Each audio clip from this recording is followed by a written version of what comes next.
Bienvenidos al podcast de abogado.com, tus soluciones legales empiezan aquí. Este es el episodio 6 y como tema del día tenemos accidentes de carro, auto, vehículo, máquina, coche, como le digan al automóvil en tu país. Sin ánimo de ser alarmistas, las estadísticas dicen que si sos un conductor habitual, es altamente probable que tengas entre unos 3 y 4 accidentes en tu vida, así que está bueno saber cómo funcionan las leyes en Estados Unidos al respecto. Bienvenidos todos, bienvenidos Jonathan, hola. Hola Mariana, muchas gracias por esa calurosa bienvenida. Así que empecemos con la primera pregunta que ¿es necesario reportar accidentes de tráfico menores? Y la respuesta depende en gran medida de los hechos y circunstancias específicas del caso de accidentes y el estado en el que ocurrió. Muchos estados exigen reportar cualquier accidente de auto que involucre lesiones. Incluso si hubo daños materiales, y algunos estados inclusive requieren que el conductor siempre notifique si los daños superan una cierta cantidad. Generalmente algunos estados piden que hagas que notifiques si un accidente tuvo daños de más de $1,000, y otros estados para que superen los $2,500.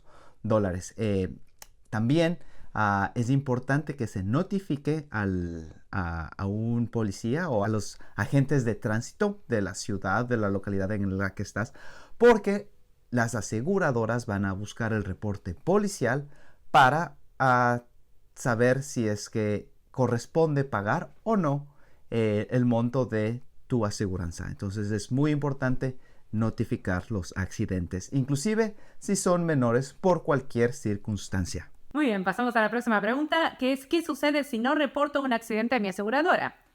Como Jonathan muy bien decía anteriormente, es obligación. Las pólizas dicen que hay que reportar todos los accidentes, por más que sean menores. Así que si no reportas tu accidente,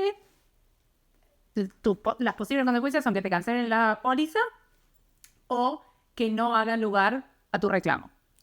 Sí existe un escenario en el que puede ser que no sea necesario informarle a la aseguradora, que es cuando te haces daño a tu propio vehículo, muy menor, y el daño es tan insignificante que no tiene sentido reportarlo porque o no tenés cobertura para daños de tu propio vehículo o tenés un deducible tan alto que no vale pasaría, la pena, claro. Claro, no vale la pena. Claro, ese es el único ejemplo en el que no sería necesario reportar el accidente, comillas, a la aseguradora. La siguiente pregunta es, ¿qué pasa si el otro conductor acepta no involucrar a las aseguradoras? Digamos que un ejemplo es que tú estás dando retro tu carro y te chocas con la persona que también estaba dando retro el carro. Ambos se bajan, revisan el choque y se dan cuenta de que realmente no pasó nada, un pequeño rasponcito, pintura aquí, pintura acá, nada que un buen Magic Eraser pueda borrar. Entonces ambos quedan como que ok, no vamos a avisar a nuestras aseguradoras. Entonces, ¿eso es recomendable? La respuesta es no, porque en muchos estados puede uno reportar el accidente después de semanas o incluso meses y confiar en que la otra persona no vaya a reportar el accidente es confiar a ciegas y es una moneda al aire. Y hay veces que una lesión, por ejemplo el latigazo cervical, no aparece al siguiente día, no aparece a una semana, aparece a veces a 2 semanas después, 3 semanas después, y ahí cuando la persona que sufrió el accidente puede ir y denunciar inmediatamente lo que pasó, y tú que llegaste al acuerdo con el otro conductor vas a tener problemas y posiblemente cubrir con este papeleo y todo esto que es pagar por un accidente que ambos llegaron a un acuerdo que no se cumplió al final y no tienes cómo defenderte. Sí, y por eso también muchos abogados todos los abogados de daños y perjuicios recomiendan ver a un médico apenas pasó un accidente, por más que no tengas síntomas en ese momento, porque podés tener alguna lesión de síntomas tardíos. Y además porque el hecho de contar con una visita al médico ya es prueba de que intuías que, o sea, de que había algo, un problema de salud, porque puede ser que, yo recuerdo un caso en el que la aseguradora le quiso ningunear el caso a una mujer porque esperó para ver un médico y no lo vio inmediatamente. O sea, creo que la chica tenía un chequeo, ya tenía un appointment, una cita con el médico para dentro de unos días, y esperó un par de días, y entonces la aseguradora le quería ningunear el caso porque no fue al médico inmediatamente, entonces no era tan urgente como ella decía. Exactamente. Entonces, Y en realidad sí estaba herida la chica. exacto, o sea, como para hacer un pequeño recapitular, antes de seguir con las preguntas, es como que, ¿qué se puede hacer? O sea, ¿qué se hace inmediatamente después de un accidente de choque? Después de un accidente de tránsito. Nosotros en nuestra página de abogado.com tenemos una guía específica del paso a paso qué hacer. Por favor, a nuestro editor de video, Felipe, agrega este screenshot aquí y vamos delineando todos los pasos que son muy importantes. Que la gente sepa qué hacer después de un accidente de tránsito donde hubo heridos. Es importante siempre asegurarse de que uno esté bien, de que su acompañante o las personas que estén dentro del carro esté bien, y luego ver si hay heridos en los otros carros, si hubo más gente que necesite ayuda, y inmediatamente llamar al 911 o a las autoridades locales para que vengan a constatar el accidente, para que se cree este informe policial que es sumamente necesario.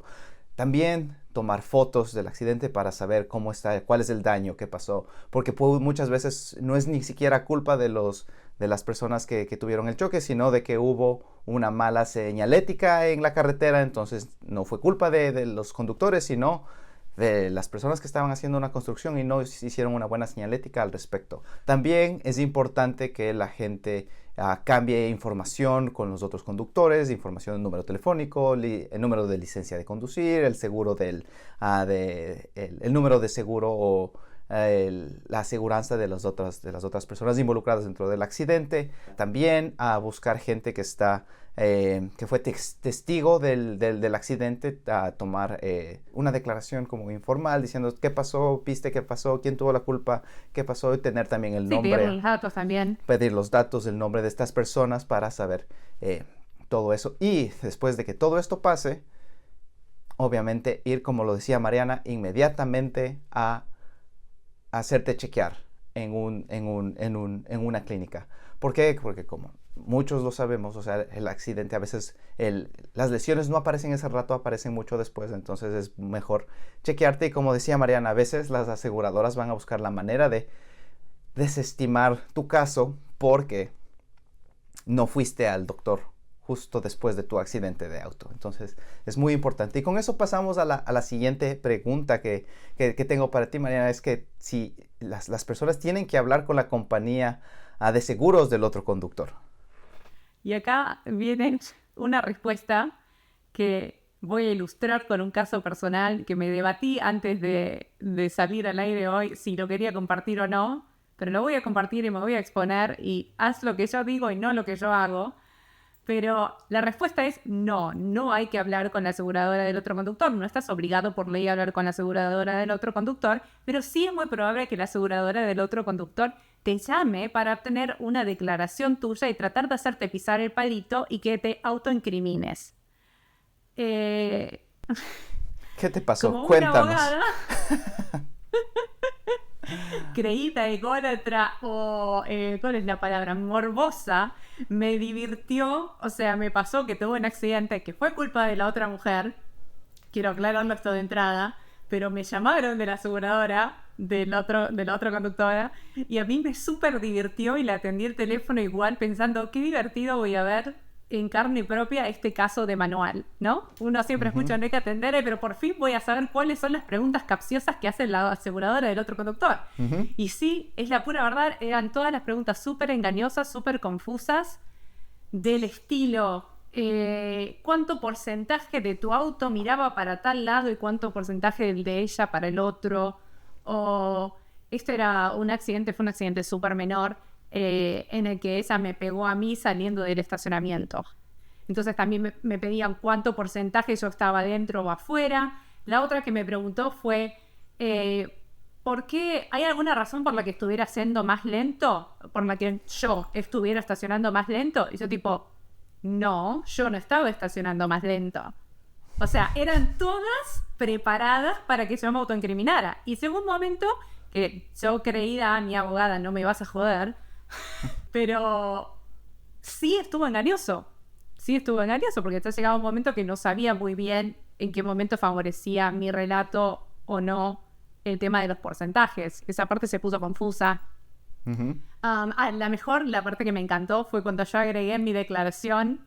Bueno, y después la chica se bajó del auto llorando y me pidió perdón y me pidió que por favor no la demandara. Y la ajustadora de la otra aseguradora, cuando yo le dije eso, se súper enojó conmigo. Se súper enojó y me dice, yo no te pedí que me dijeras eso, acá tenés que contestar solamente lo que yo te pregunto. Y yo le digo, bueno, vos querías saber la verdad, yo te estoy contando toda la verdad. O sea, yo obviamente lo dejé todo servido para que ganara yo, que obviamente tenía, para empezar, de verdad tenía que ganar yo. Lo gané yo, pero vamos, era mío el caso, ¿no? Exacto. Pero bueno, está bueno saberlo que si te llaman, decís, no, hablé con mi aseguradora, hablé con mi abogado, pero no te prestes a eso porque literal todas las preguntas están formuladas para que pises el palito. Hacerte caer y que ellos tengan que pagar menos o no tengan que pagar. Y justamente la siguiente pregunta va enlazada con lo que acabas de contar, Mariana, y es ¿quién tiene la culpa de un choque trasero?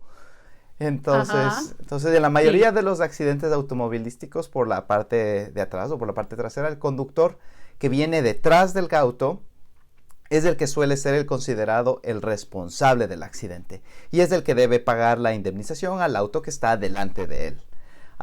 Y esto se asume porque los conductores de atrás deben tener obviamente un espacio de unos 3 segundos entre carro y carro para tener el tiempo suficiente para maniobrar, para frenar, para hacerse a un lado y obviamente... 3-second rule le dicen en el manual, no sé si se acuerdan cuando pasamos el examen de manejo. Exactamente, y es el tiempo suficiente que muchos expertos dicen que es el tiempo suficiente para maniobrar, frenar y evitar un choque por la parte trasera. Entonces, lastimosamente, el manual está así.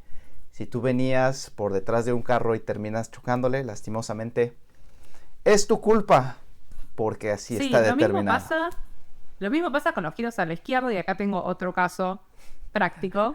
Que, has venido bien ilustradora hoy día. No fue mío, fue de una amiga. Aquí en California, mi amiga vive en Florida ahora, pero el caso pasó acá en Los Ángeles, donde vivimos.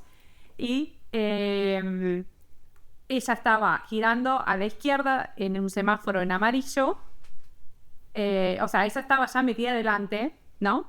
Y estaba girando hacia la izquierda, se puso pasando la línea en amarillo y estaba doblando ya en rojo, ¿no? Como se sabe en Estados Unidos, que se pone uno para estar listo para doblar a la izquierda. Y el tipo que la chocó a ella venía recto, pero ella jura y perjura que vino en rojo, que pasó en rojo, que siguió en rojo. Pero como estuvo dudoso ahí, que amarillo que rojo, como él tenía la prioridad por ir recto, perdió ella. Obviamente por el derecho de vía.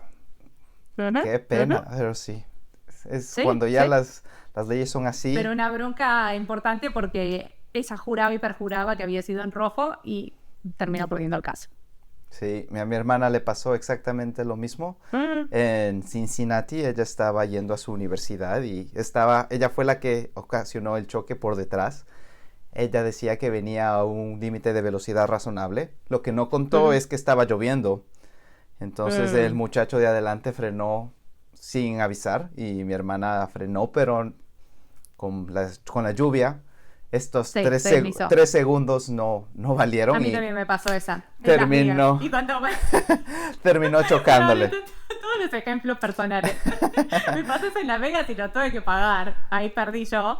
Lo mismo, con la lluvia se deslizó y le pegan la que venía adelante. Y encima, obviamente, la chica que estaba delante dijo que tuvo terribles lesiones, no sé qué alegó, que no tuvo nada, salió del auto, no tenía ni un raspón, ni siquiera el auto tenía raspones. Yo le saqué foto, apenas lo toqué, que se deslizó con la lluvia. Y la de la aseguradora me dice, no, pero es que esto es Las Vegas, son todos oportunistas. Qué mala suerte, hasta por los lugares. Claro, era como me dice, no, esto es algo de Nevada. Para mí que es de la persona, pero bueno. En Y fin. bueno, siguiente pregunta. ¿Qué hacer si las lesiones del accidente aparecen días después? Eso lo estábamos contando en el principio del episodio, como que a veces sí tardan días en aparecer. Y obviamente, si es que no fuiste a hacerte chequear después de un accidente, la aseguradora va a intentar decir de que como no te sentías mal, no fuiste al doctor, entonces ya no calificas para tu compensación. Entonces aquí es donde una persona se puede asustar o puede entrar en pánico, porque si fue parte del accidente y tuviste estas lesiones y ahora no sabes qué hacer, tranquila, no está nada perdido. Lo que sí te podemos decir es que no llegues a un acuerdo de inmediato. Hay veces que las aseguradoras te van a decir, sabes que ya no calificas para esto, pero porque queremos solucionarlo esto, para que queremos tenerlo esto listo, te vamos a dar X cantidad de dinero. ¿Aceptas sí o no? Entonces uno a veces escucha como que, esta cantidad de dinero sí está bien, es como que me ayuda con el carro, con mis facturas médicas hasta ahorita, perfecto, sí, cierro el trato y después te das cuenta de que la factura médica solo te llegó del primer doctor y luego tienes que ver un especialista y luego tal vez necesitas operación y luego tal vez necesitas rehabilitación y tal vez no puedes ir a trabajar, entonces perdiste todo esto y todo eso se encarga la aseguradora. Entonces perdiste toda esta posibilidad de tener un mejor trato con la aseguradora. Entonces es muy importante que te asesores bien, que busques un abogado de accidentes de tránsito de tu localidad, porque como lo decíamos, cada localidad es diferente. Y lo que me gustaría agregar también es para alentar la importancia del abogado acá y que realmente vale la pena buscar uno, es que muchos abogados que trabajan casos de accidentes de auto trabajan en contingencia. Entonces uno no tiene que poner plata de su bolsillo para pagar al abogado, sino que el abogado se queda con un porcentaje, generalmente alrededor de un tercio, de lo que recupere de compensación para ti. Sí recupera. Si no recupera, estás obligado igual a pagar los costos judiciales, pero no los honorarios del abogado. Y eso es muy importante. Vale la pena. Siempre hablar con tu abogado de lesiones personales o de accidentes de tránsito, decir, ok, me pasó esto, ¿cuánto me vas a cobrar? O cómo es tu modelo de trabajo, cómo es tu modelo de pago. ¿Me vas a cobrar? ¿Vas a tomar una parte de lo que ganas? Entonces, usualmente, el modelo es como lo estaba diciendo Mariana, que ellos cobran de acuerdo a su ganancia, a lo que ganan, y de lo que te iban a ganar, digamos, en un caso hipotético, de lo que ibas a firmar por 50,000, ellos a veces logran obtener 500,000. En los casos así como más cortitos, porque hay inclusive que ganan millones de dólares de acuerdo al tipo de accidente que hayas tenido. Entonces para ellos es ganar, porque entre más ganan ellos también. Entonces es como un ganar, tanto cliente y abogado en este tipo de casos. Y otra razón para no hacer lo que yo hice y no atenderle el teléfono a la aseguradora del otro conductor, porque te pueden tratar de hacer firmar un acuerdo rápido y darte $2 cuando podrías ganar 10. O sea, no firmes nada, siempre haz lo que hablen con tu abogado, porque inclusive a veces entre seguros también se ponen de acuerdo, porque es un negocio, ellos no quieren perder su dinero también. Entonces a la persona que va a estar contigo y que va a intentar velar lo mejor para ti es tu abogado, y puedes encontrar uno en nuestro directorio cerca de ti y que hable español. Entonces puedes acercarte y hablar con total confianza en español, explicarle todo lo que sientes, todo lo que te duele, todo lo que has perdido en cuestión a salarios, en facturas médicas, en lo que quieras, porque van a entender tu idioma y van a saber lo que estás sufriendo. Vamos con otra pregunta frecuente, que es: ¿qué pasa si me choca un conductor que no tenía cobertura o se dio a la fuga? Este es un caso súper difícil. El tan conocido hit and run. Buena suerte. Ok, vamos a ser un poco más positivos. Hay formas.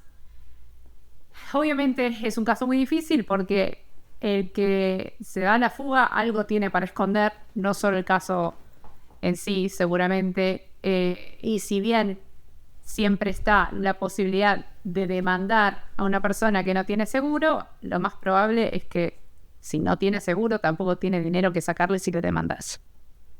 Existe la posibilidad de que puedas recurrir a tu propio seguro para que cubra los daños del hit and run, del accidente que se dio a la fuga. Pero el catch es que depende de la cobertura que tengas y según el estado es obligatorio o no tener la cobertura contra daños de personas no aseguradas. Entonces, la buena noticia es que sí es posible que se cubra en casos de que se dieran a la fuga. Si tenés cobertura también para no asegurados, para conductores que te chocan sin estar asegurados, algunos casos también cubren casos de fuga, entran en esta misma categoría. El tema es que tengas efectivamente ese tipo de cobertura que generalmente es comprehensive, es una de las premiums más caras, de las más completas. Pero puede ser que tu estado sí te obliga a tenerla. Creo que eran 22 los estados que obligaban a tenerla, entre ellos New York, pero también hay varios que no lo obligan. Por ejemplo, acá yo soy en California, no es obligatorio, y así de estados grandes para latinos en los que no sea obligatorio, sé que también están Florida y Texas. Y New Jersey también. Y New Jersey, exacto. Así que de eso depende. Y vamos con la última pregunta, Jonathan. Sí, la última pregunta de esta sección es, ¿qué pasa si mi aseguradora considera que el choque generó pérdida total del vehículo? Entonces, si después del accidente siempre van a evaluar qué tan grave fue el daño del vehículo, entonces los tasadores del seguro van a evaluar, y si la reparación cuesta más que el vehículo, la aseguradora lo va a dar como pérdida total. Esto quiere decir que la aseguradora te va a pagar de acuerdo al valor actual del mercado del vehículo, no el valor que tú pagaste cuando lo compraste. Exacto. Sí. Y aquí hay que tener ciertos puntos de atención. Por ejemplo, porque si tú lo sacaste a préstamo y el valor local, el valor actual del mercado es menor a tu préstamo, a ti te va a tocar pagar la diferencia de este préstamo. También, otra manera es que a lo mejor el valor actual está más alto del valor que tú tenías. Entonces, además de pagar el préstamo, te va a quedar un poco de dinero a ti que puedes utilizar para el nuevo carro, además, ¿no? Pero si tú piensas, como muchos de nuestros oyentes y las personas que ven son muy buenos mecánicos y saben que pueden reparar o tienen amigos que pueden ayudarte a hacer una mejor tasación del daño del vehículo, puedes buscar y contratar al mecánico o a un tasador para que evalúe los daños del auto o del carro.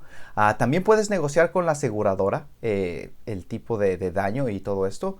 También puedes contactar al departamento de seguros local o consulta con un abogado de nuestro directorio que te puede guiar de mejor manera sobre cuando un carro es pérdida total. Sobre todo si es que todavía tienes un saldo pendiente y ese saldo pendiente es mucho más alto de lo que puedes puedes pagar. Vale. Entonces, es muy importante que tengas en cuenta estos puntos.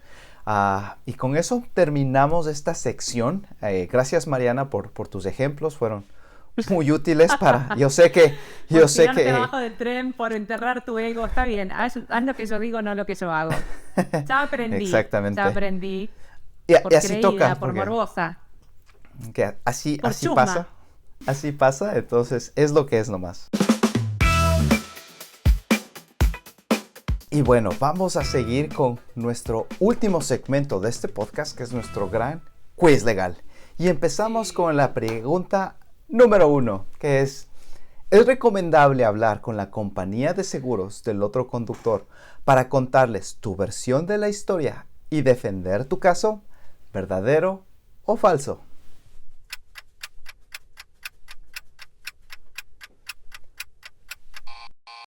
Falso. La aseguradora del otro conductor, si te contacta, intentará obtener una versión tuya que te incriminará y que hará que no se te pague lo que necesitas. Entonces, si es que te llaman, de la aseguradora del otro conductor, por favor, no hables y dirígeles a que hablen con tu aseguradora o con tu abogado. Próxima pregunta. En las colisiones traseras, la gran mayoría de las veces se encuentra culpable al vehículo que chocó de atrás. ¿Verdadero o falso?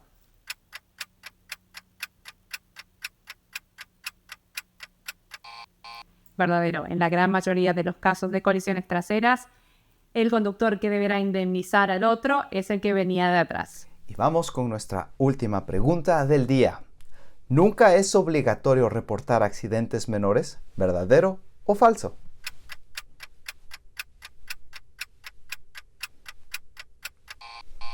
Falso.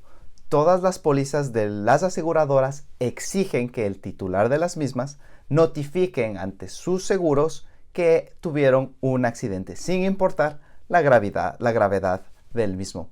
Y con respecto al informar a la policía, depende del daño que se tenga en los vehículos o en el daño del accidente. Incluso si hubo daños materiales, algunos estados requieren que el conductor notifique de acuerdo al porcentaje más o menos de cuánto fue el daño que se podría ver. Que en algunos estados empieza desde los $1,000 y en otros estados empieza desde los $2,500. Entonces, así terminamos el episodio de hoy, que hablamos exclusivamente de accidentes de autos, algo que interesa mucho a nuestra comunidad y sabemos que van a estar de principio a fin escuchando para enterarse de toda esta valiosa información. Y que es como la causa legal más común, digamos, ¿no? Porque creemos que la mayoría de las personas, toco madera, no vamos a tener ningún problema penal, no somos criminales, no vamos a hacer nada realmente malo adrede, y el accidente es algo que le puede pasar a cualquiera, así que está bueno estar informados sobre el tema de accidentes de carros y lo que dicen las leyes de Estados Unidos. Gracias por acompañarnos y nos vemos en el próximo episodio. Muchas gracias. Suerte.